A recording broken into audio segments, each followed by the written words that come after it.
بسم الله الرحمن الرحیم. السلام علیکم ورحمت الله وبرکاته. امید لرم ټول ملګری دوستان وروغ جوړ یې د صحت په جامه باندې وي. محترمو، په نننۍ ویډیو کې د سره د صحت په حواله سره ډېرې اهمه او مهمه خبرې شریکوم. امید لرم کو چې تاسو په دغه خبرو باندې عمل وکړو او دا خبرې مو په خپل ژوندۍ کې راوستي. نو زما دا پوخ یقین دی چې تاسو به ډېره ښه او بهترینه ژوندۍ صحت والا زندگی په دنیا باندې تیر کړئ. په دې بادشاهانو کې یو بادشاه تیر شوی دی چې د هغه ته ویل کېږي حجاج ابن یوسف. حجاج ابن یوسف یو پیرا د خپل سلطنت یعنی حکومت د ټولو نه تکړه او قابل طبیب یعنی حکیم راوغوښتو او هغه ته وویل چې مرګ خو هسې هم حق دی، مرګ نه خلاصې نشته دی، مرګ هر چا له راتلونکی دی، لیکن ته ماته داسې څه نسخه وښایه، داسې طریقه وښایه چې زه په هغې باندې تر مرګه یعنی تر آخري وخته پورې په دنیا کې صحت والا زندگی تیره کړمه او زه د صحتمند یم، زما وجود دې هم صحتمند وي، داسې طریقه ماته وښایه. هغه طبیب چې ورته کومې خبرې وکړلې دا په غور سره واورئ، کومې طریقې چې ورته هغه وښورئ یا کومه نسخه ورته هغه وښوله نو زه هم دا تاسو په غور سره واورئ او په دې باندې عمل وکړئ. زه امید لرم انشاءالله چې تاسو به کله هم په دنیا کې بیمارۍ مخ ونه وینئ. هغه طبیب ورته دا خبره وکړله چې ډومبې ته کله هم غوښه استعمالوې نو غوښه د کچه څاروي او د ځوان څاروي غوښه چې کوم دی دا استعمالوه، یعنې غټه غوښه مه استعمالوه، د پوخ او د ډېر عمر والا څاروي غوښه دا چرې هم مه استعمالوه. چې غوښه استعمالې نو د کم عمره څاروي، د کچه څاروي او نری غوښه استعمالوه. ډومبې ورته دا خبره وکړله. دویمه خبره ورته دا وکړله چې کله هم ته د غرمې روټۍ خورې او ستا په خوله کې اخري نوڼی وي نو پکار دا ده چې تا خپې غځولي وي ته ملاستې. یعنې مطلب یې دا دی چې کله هم ته د غرمې روټۍ وخورې نو هغې پسې سمدس یعنې ډایرکټ سمله او لږ ارام کوه او لږ قیلوله کوه. د غرمې په روټۍ پسې ارام کول، قیلوله کول چې د دې طبي فایدې هم ډېرې زیاتې دي او دا زمونږ د خوږ پیغمبر حضور صلی الله علیه وسلم سنت هم دي، قیلوله کول، د غرمې لږ ارام کول.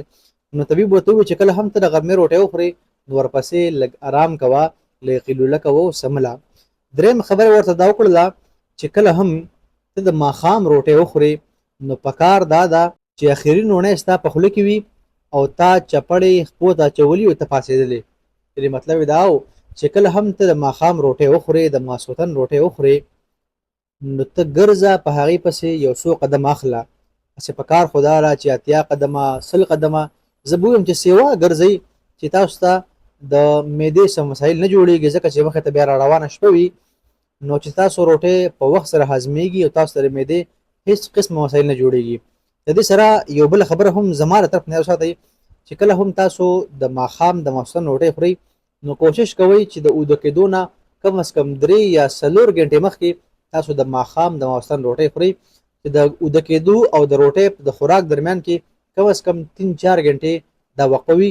دا ستاسو لپاره ډېره بهترینه خبره ده، ډېره بهتره خبره ده.